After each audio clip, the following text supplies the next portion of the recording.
करवा व्रत आज शाम को पूजा कैसे करनी है आइए जानते हैं। सबसे पहले आप पूजा का शुभ समय शाम को 5:57 से 7:11 के आसपास रहने वाला है। इस शुभ समय में आप अपनी पूजा कीजिएगा। आज राहु काल में पूजा ना करें, ध्यान रहे 10:46 से 12:13 के आसपास राहु काल रहेगा। आप सभी को इस तरह से शाम के समय में अधिकतर स्थानों पर शाम को ही पूजा होती है। चौथ माता की मूर्ति प्रतिमा को किसी भी लाल पीले वस्त्र में विराजित कर लेना है। गणपति गजानन को भी साथ में आप रख लीजिएगा। साथ ही अगर आप कलश स्थापित करते हैं तो कलश में हमारे इष्ट पितृ देवी देवता सभी आकर रहते हैं, तो यह बहुत शुभ और श्रेष्ठ माना जाता है। इस कलश में सिर्फ दीपक रखा जाता है, तो कठिन विषय यह नहीं है। तो 1 चुटकी पिसी हुई हल्दी, 1 रुपये का सिक्का, दुर्वा घास और फूल डालकर जल से भरे हुए घड़े को आप थोड़ा गेहूं के आसन में रख दीजिएगा। साथ ही कलश के ऊपर 5 आम या अशोक के पत्ते जिन पर आपको चंदन लगाना है वह आपको रखना है।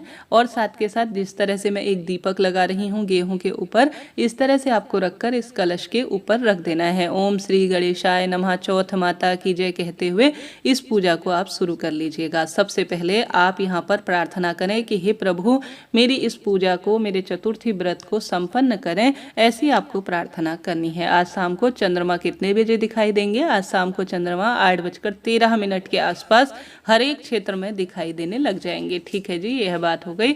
इसके साथ साथ आप सभी को सुंदर रूप में कौन कौन से कार्य उपाय करने हैं, जैसा कि आप सभी जानते होंगे अभी कार्तिक का महीना चल रहा है। तुलसी में आप दीपक लगाकर, घर के दरवाजे पर दीपक लगाएं, घर की रसोई में जरूर दीपदान करें, तभी करवा चौथ व्रत सफल होगा। करवा कितने लेने होते हैं?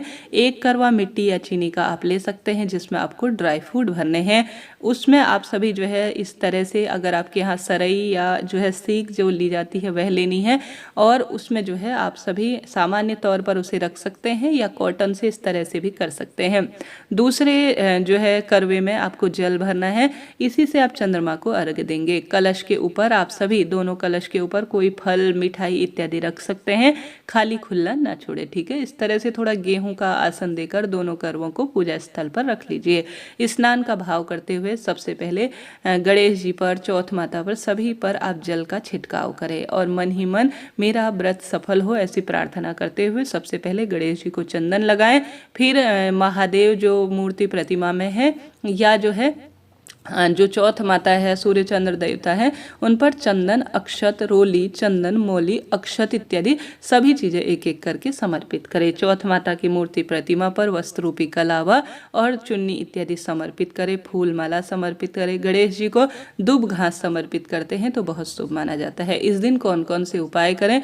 जैसा कि चतुर्थी व्रत है, आपको शिवलिंग पर, गणेश जी के स्थान पर 108 या कम ज्यादा जितने भी हैं दुब घास जरूर समर्पित करनी चाहिए। गेहूं समर्पित करने से भी शिवलिंग पर सौभाग्य बढ़ता है, पति बच्चों की लंबी आयु होती है। तो इस तरह से आप इन उपायों को जरूर कीजिएगा। साथ के साथ आप सभी को जो आपके पास करवे हैं उन पर भी आप चंदन या रोली जरूर लगाइएगा, तभी आपका व्रत सफल होगा। दीप देवता आपने विराजित किए हैं तो उस पर भी आप रोली, चंदन, मौली, अक्षत जरूर समर्पित कीजिएगा।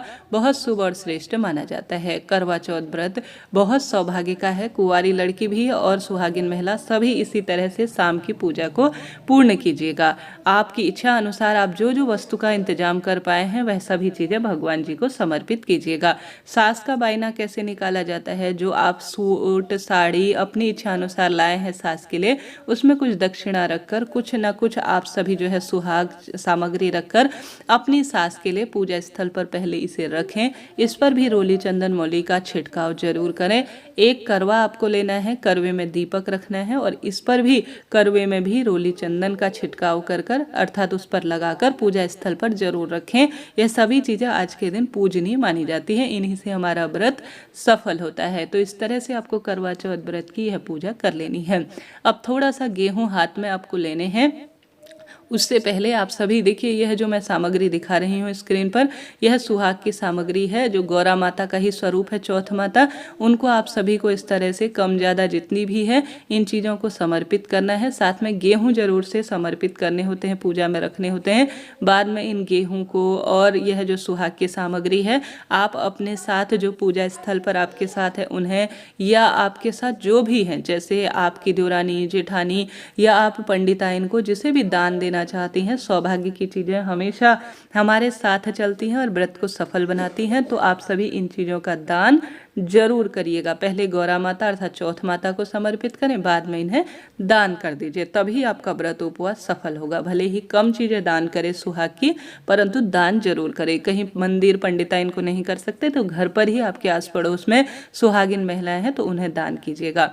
मौसमी फल, मिठाई, खीर इत्यादि जो भी आपके पान पकवान बनाए हुए हैं वह माता गौरी और गणेश जी को भोग स्वरूप समर्पित करें। उसके बाद थोड़ा गेहूं हाथ में लेकर चौथ माता की कथा और गणेश जी की कथा का श्रवण करें। अब जो गेहूं आपने लिए हैं उसे साड़ी के पल्लू में इस तरह से बांध लीजिए।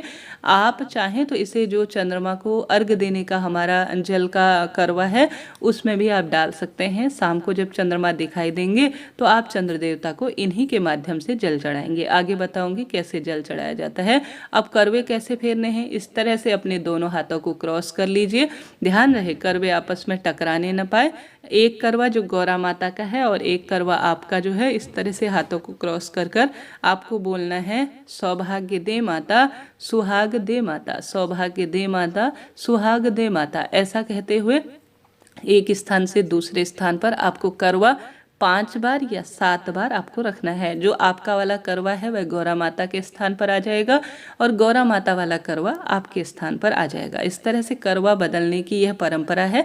हालांकि कई क्षेत्रों में करवा नहीं भी बदले जाते हैं, कोई बात नहीं। दूसरे चैनल पर मैंने एक ही करवे से पूजा कैसे करें इसका वीडियो दे दिया है, आप उस अनुसार कर सकते हैं। अब आपके पास जो सुहाग की आपके पास जो है आपके रोज का सिंदूरा है या आपका कोई विशेष सिंदूरा नारंगी रंग का होता है तो उसी से आप माता गौरा को अर्थात करवा माता को 5 या 7 बार मन में प्रार्थना करते हुए कि जैसे महादेव और आपकी जोड़ी हमेशा सौभाग्य देती है, बनी रहती है, उसी तरह से मेरे और मेरे पति की जोड़ी इसी तरह से बनी रहे और मेरे जीवन में सुख सौभाग्य आए, ऐसी प्रार्थना करते हुए चौथ माता को आपको सिंदूर समर्पित करना है। पूजा के अंत में चाहे तो कपूर या एक दूसरा दीपक लेकर गणेश जी की आरती और चौथ माता की आरती कर लीजिएगा। चौथ माता की आरती नहीं आती है तो आप सभी साधारण सरल तरीके से भगवान महादेव और गणेश जी की आरती कर लेते हैं तो भी यह व्रत सफल और श्रेष्ठ माना जाता है। इस तरह से आपका करवा चौथ व्रत पूरा हुआ।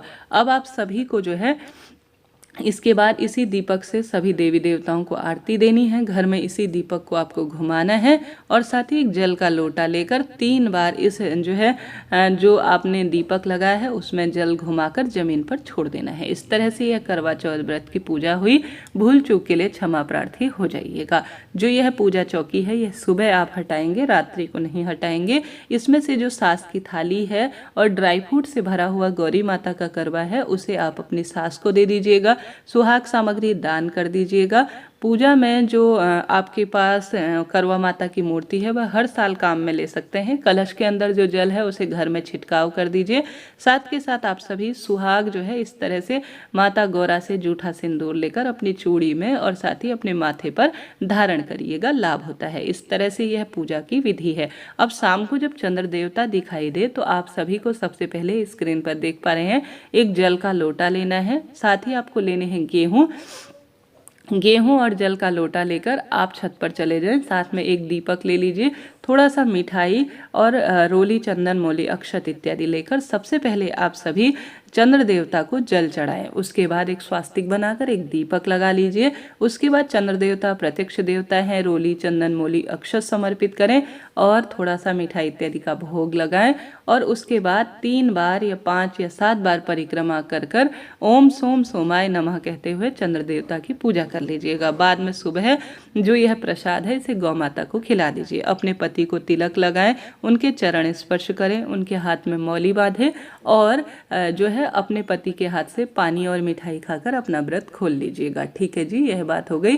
साथ ही पति से पहले अपने सास को यह जो सामग्री है उसे आप दे दीजिएगा। इसके बाद अपने व्रत को खोल लीजिए। करवा चौथ व्रत की पूरी बात मैंने बताई। जरा सा भी वीडियो उपयोगी रहा हो तो जय माता दी जरूर लिखे।